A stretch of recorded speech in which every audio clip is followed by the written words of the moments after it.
Okay, for your assignment today in world history, it's just this mankind inventors video. We're actually starting our first unit today.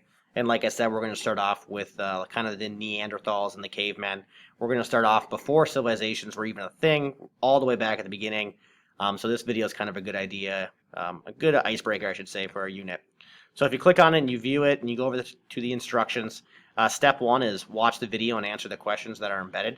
It is an Edpuzzle video, so there's like videos, and with those videos there are questions that are attached. So as you watch the video, it's going to pause once in a while, and you'll be able to answer some questions. Obviously, the more questions you get right, the more points you get.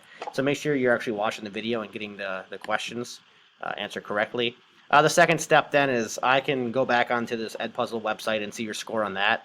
And then your second part is to write a paragraph response. Normally a paragraph's anywhere between 5 to 7 sentences on what you believe to be the best invention ever created. It could be anything. It could be all the way back at the beginning. It could be something that was invented yesterday.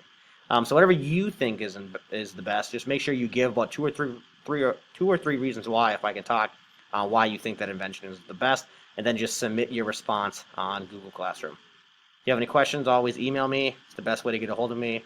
Other than that, good luck, and I'll see you on Monday.